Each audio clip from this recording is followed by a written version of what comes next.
Hey guys, for those of y'all that looked up this video just because you needed the specifics of how to do this, here is your torque pattern. Go down the center of the head, 1, 2, 3. Then it's basically 4, 5. You work your way out from the center. And it's X pattern, 6, 7, 8, 9. And then you go to the back of the head, 10, 11, and then 12, 13. You want to do it in 3 passes, 40 to 45 foot-pounds on the first pass, 60 to 65 on the second, 70 to 75 on the third.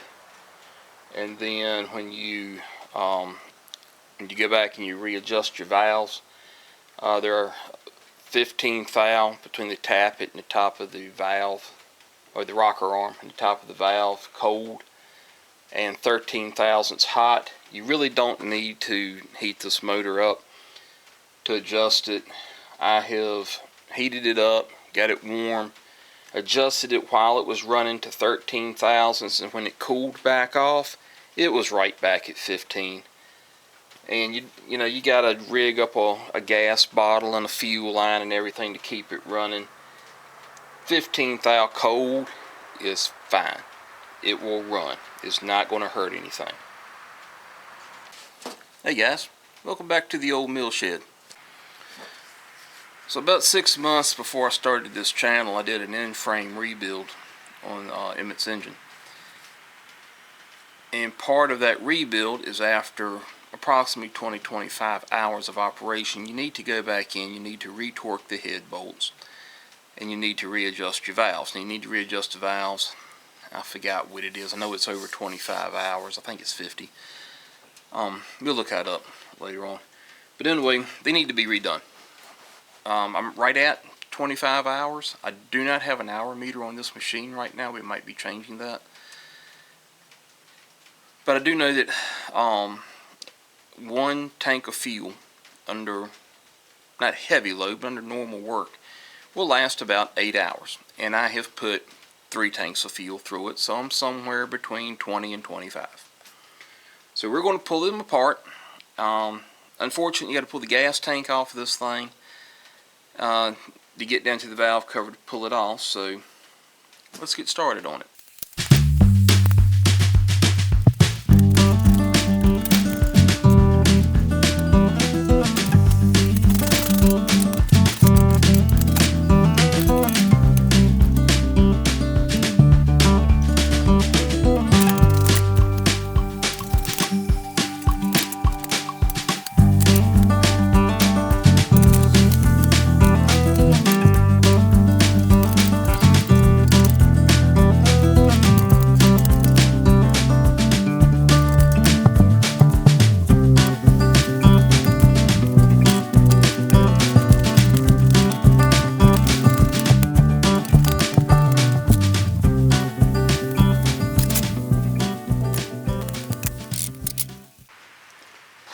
Okay, so here we are down at the top of the engine. You can see I need to scrape the rest of the valve cover gasket off of it. But here's the number 1 cylinder, number 2, number 3, number 4. And as you're looking down at this, you can look at your exhaust manifold or your intake and exhaust manifold together. And you can see that this is an exhaust. These right here, your intakes, intake for cylinder 1, intake for cylinder 2, exhaust for cylinder 2, exhaust for cylinder 3, goes right there, intake for 3, intake for 4, and then the exhaust for 5. Now we're down to the top of the engine here, and here are your head bolts. You have 1 there, well, 5 across the top, 5 across this side, and 3 right here underneath the rack that you cannot get to unless you take the rack off. Now,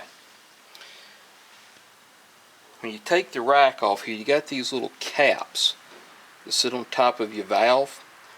You got to be very careful that they don't make their way down into the engine. So I'm going to stuff some rags around here, and then we're going to take this rack off, being careful to not knock our little caps off of our valves.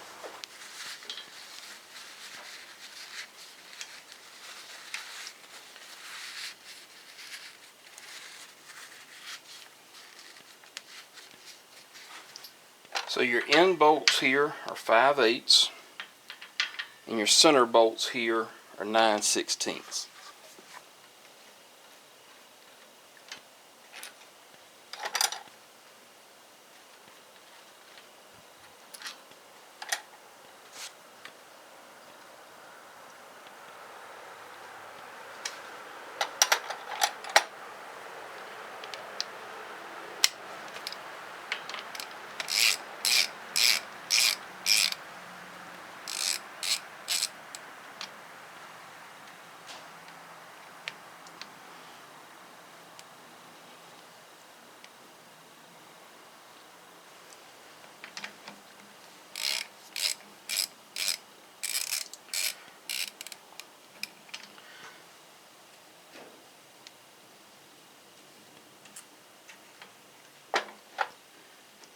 And make certain you keep that hardened washer with the bolts as you take them out. And then you gently lift the rack out, make sure all the little caps stay on top of the valves, and set this somewhere where it can stay clean. So here is the little cap that goes on top of each valve. You have your valve stem, you have your spring cap, and your two little keepers there, and then this little cap is what the rocker arm will ride up against as it's running. So the torque sequence on this, now we're only going through the final torque because it's already been put together and running, but it is 1, 2. Now we have to use an offset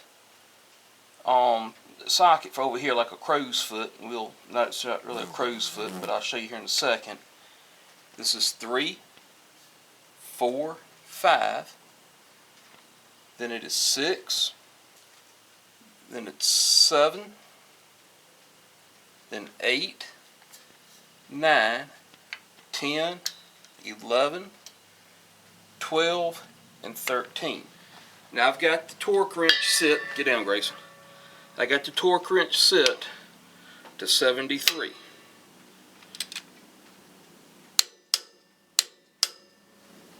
Alright, there's the first one.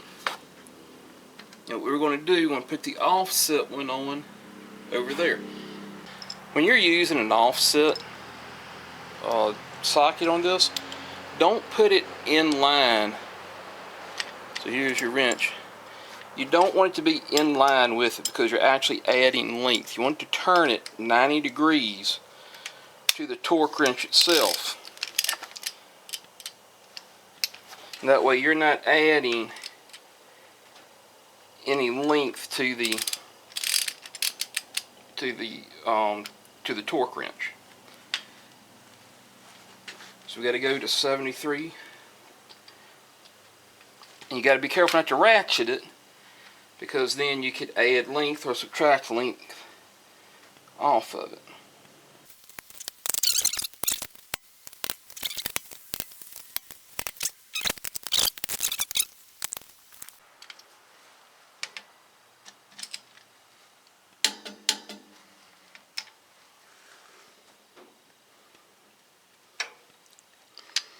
So they're all done.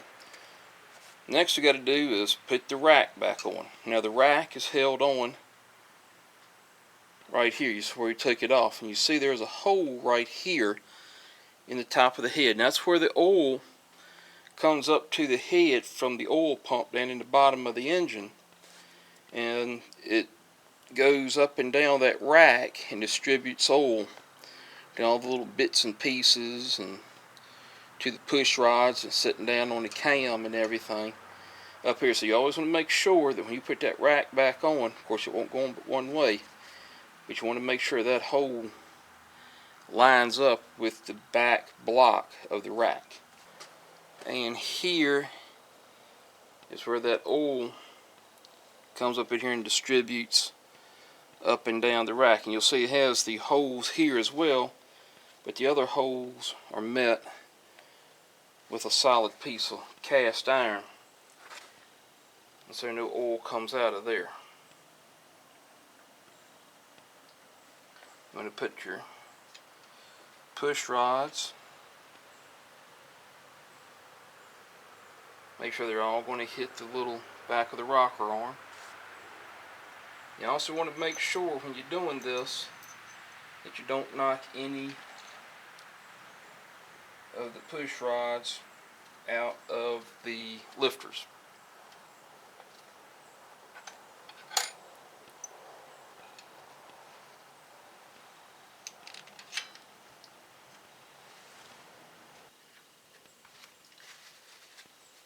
And it's also easier when you're putting these things on. Use the studs that don't have any valves that are being compressed near them to pull the rack down and help compress the valves on the other ones.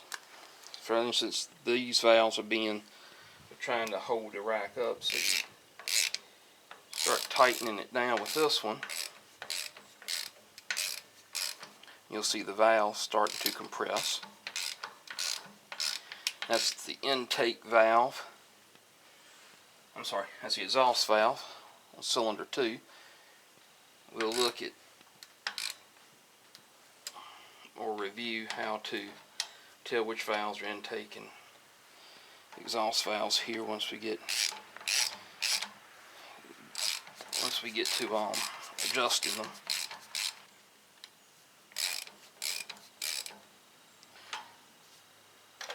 Okay, so I've got all the bolts started and ran down somewhat.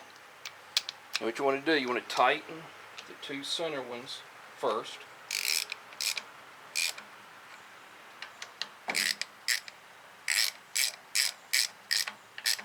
Just snug them up.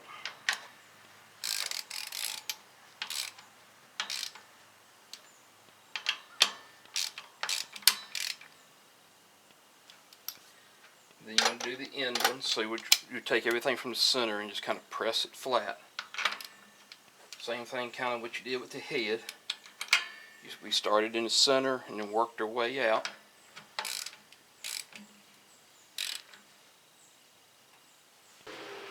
Alright, so this rack, the owner's manual, shop manual, does not call for a torque spec. So I just usually go to about 40. 50 felt a little excessive. It's not that big of a bolt. But the same thing, you just do it here, here, and then here. Or here, here, here, here, whatever.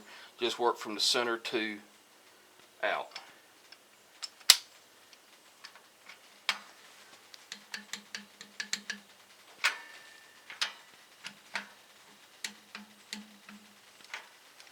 Okay guys, so I was pulling this engine apart, taking the rack off of it and everything, and I found this. I don't know if it really shows up on camera or not. You'll see it next to one that's good. That push rod's bent. I do have a newish one here. We're going to put this one in. And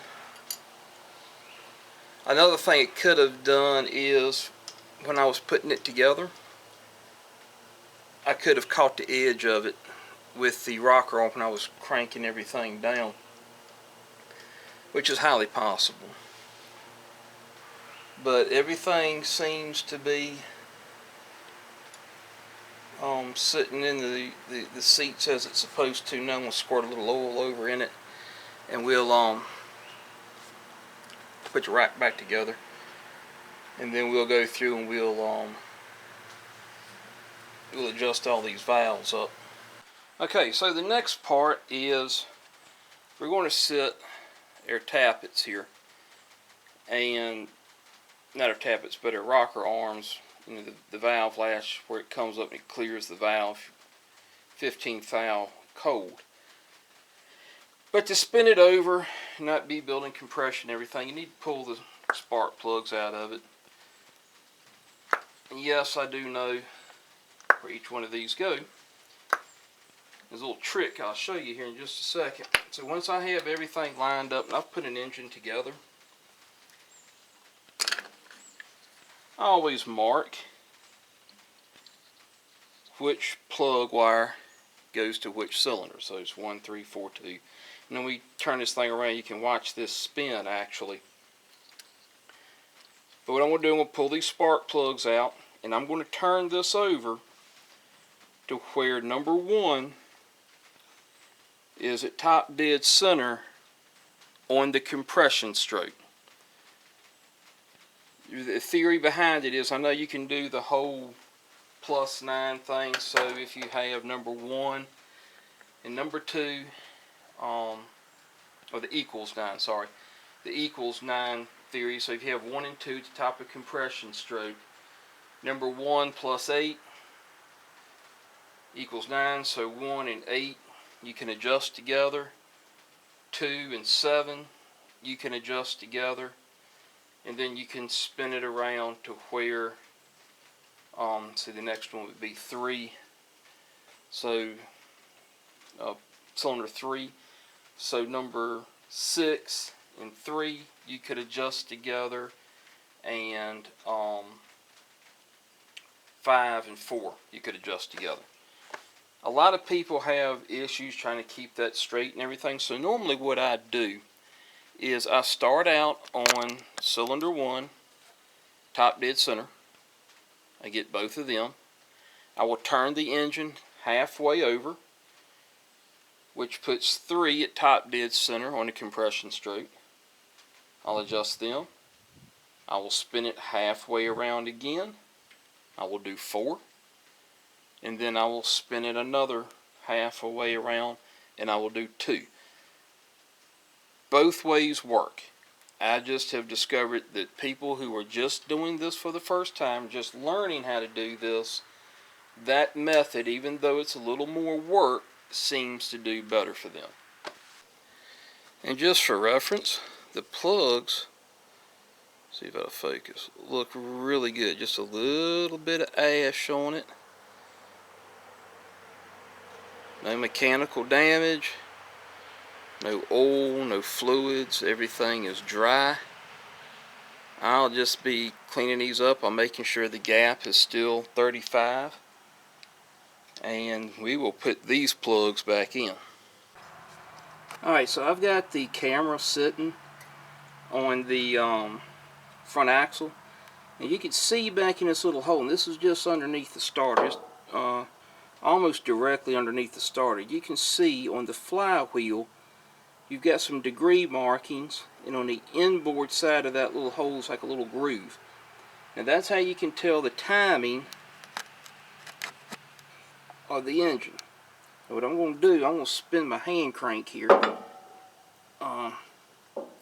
See, and I'm almost, and there we go. That's top dead center on number 1. Now, it could be 180 degrees out of rotation, as you know, the crank spins 2 times per full cycle for all 4 cylinders to go through the cycle 1 time. So what I do is I check. Let me get this thing to back up here. It's another advantage of having your distributor marked. So I know that I'm at top dead center on the correct stroke, because my distributor, my rotor button, is ready to fire on cylinder 1. Okay, so these 2 are loose. So looking at my exhaust manifold, this is coming up from the carburetor, intake for number 1. This goes to the exhaust. This is the exhaust for number 1. Intake for number 2, exhaust for number 2, exhaust for number 3, intake for number 3, intake for number 4, exhaust for number 4.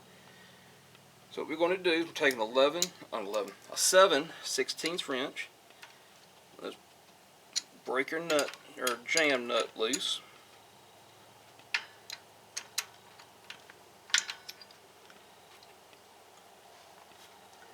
And of course the whole thing came loose, unfortunately, but it is what it is. No big deal, we're adjusting it now in a way, right?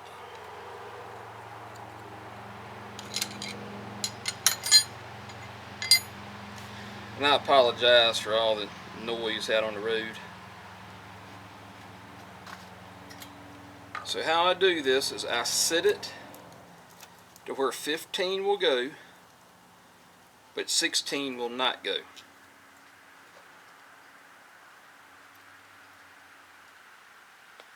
So I got 15, which is a go, 16, which is the no-go. So let's tighten that down.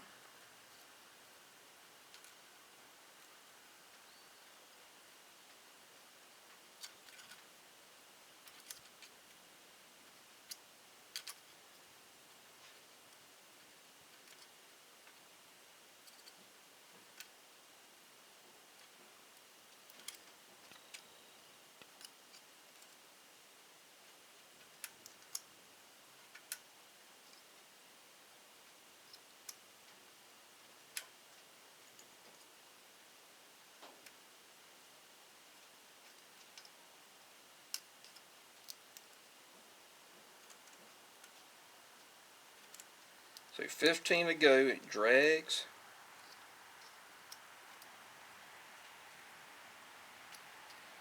'16 will not go all the way through. Now this thing's convex on the bottom, so it tries to go through, but it won't. Well, there it went.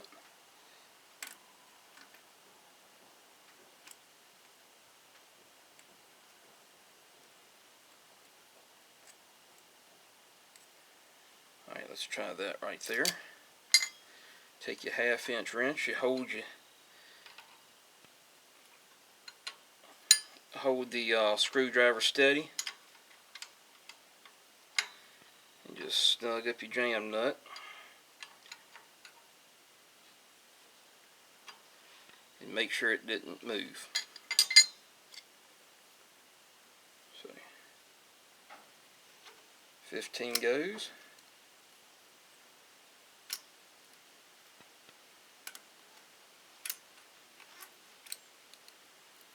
'16 does not go. Now just for extra verification, let's pull out 14. Make sure 14 will go through very easily. So 14.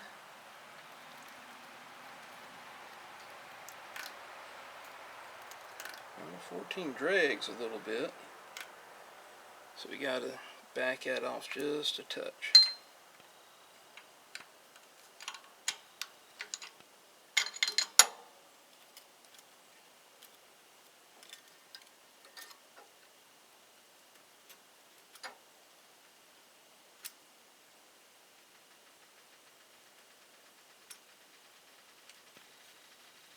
'14 goes no problem. 15 goes.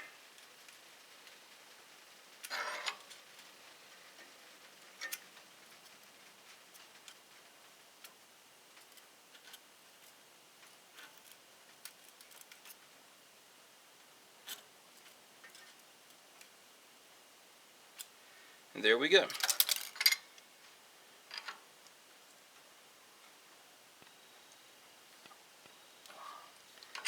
Snug it down, check it again. 14 doesn't drag. 15 drags a little bit.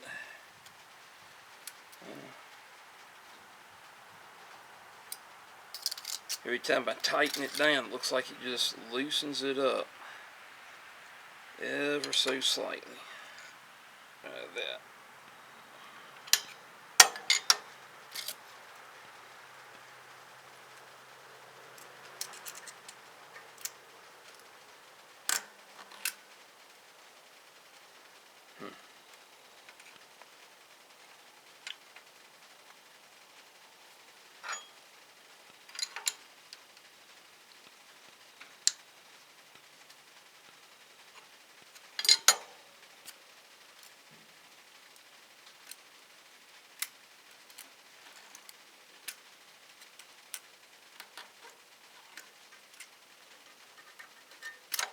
Alright, there we go. That's good. That one is done.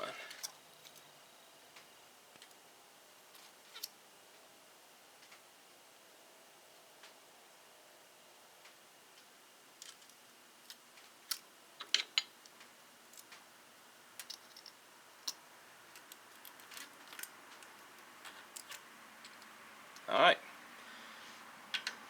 So those two are adjusted.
At the end of these, after you've got them adjusted, still want to make sure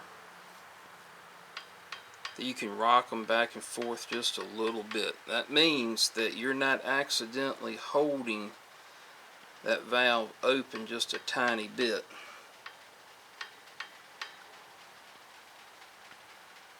That's why you never want these things to stay in contact. You want them to come up off a little bit, let that spring hold everything closed. Okay, so we got all the rocker arms finished up, ready to put everything back together. I have gone through, checked compression on them. I forgot to turn the camera on. Everything's holding I think about 125 pounds thereabouts.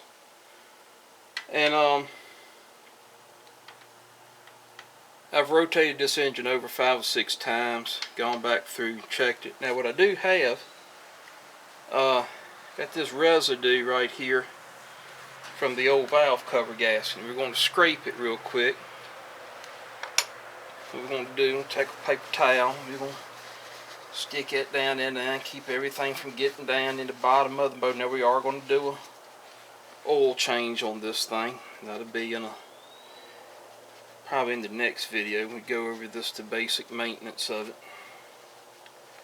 We're going to scrape this off. I got a brand new gasket. We're going to put it on. Now before I get to all of this old man that he was a friend of my dad's, called him Hobo. I never knew his real name, but he always would say to put aviation cement, or this is the high-tack gasket sealant. I don't know why he called it aviation cement, but you put that on one surface, and then on the other surface, now you got this surface, you got your gasket, and then you've got your valve cover. You put cup grease, and that way if you ever have to take it off, you don't destroy your gasket. But he never told us, told me, which surface got the aviation cement, which surface got the cup grease. So I'm going to scrape this off. We're going to think about it for a minute, and then when I'm done, we'll come back and we'll figure out how we're going to proceed. Okay, so what I decided to do off camera is I put the aviation cement on the valve cover. The reason I'm saying it's got like a little lip on it, I figured it would help it hold its shape, keep it from sliding around everywhere. I thought about putting the cement on this side, as you know, the higher up it sat, I figured the least amount of oil would run out of it. However, you got a fairly deep tray here. I don't think it's going to be that big of an issue. So I scrape this. We're going to put us a nice coat of grease on it. Good coating of grease on it. I'm going to go stick the valve cover on it. Valve cover sits down over top of these two studs right here. Run two nuts down over top of it. I believe they're 9/16. And then we're ready to start putting this thing back together.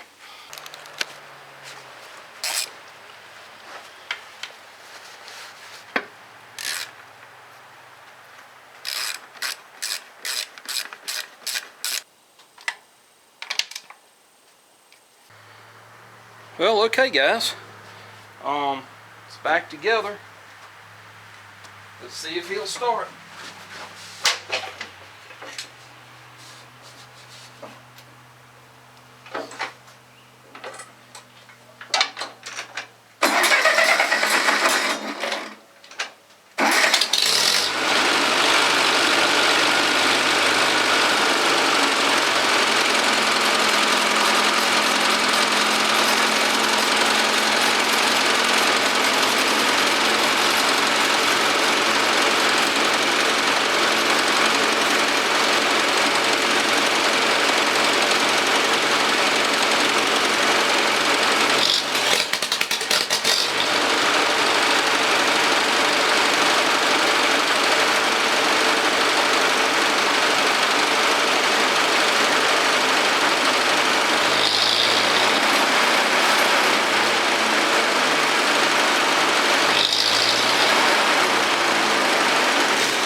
Okay guys, so it sounds like it runs a lot better. I don't hear that tick that I had, and you'll notice when I hit the throttle, it sputtered a little bit. If that happens to you, you're just a little on the lean side.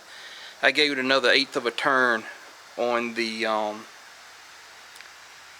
don't know really what that's called. I guess it's the high side, the jet, whatever. Not the idle screw, but the one for your power. So, I was always told to, when you're setting that carburetor up, you open it up 1 1/4 turns.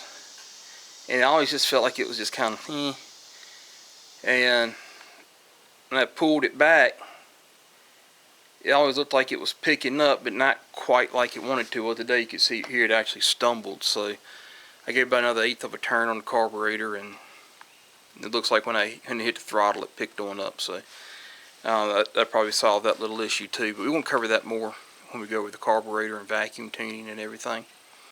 Well, as always, thanks for watching. We'll see you next time under the shed.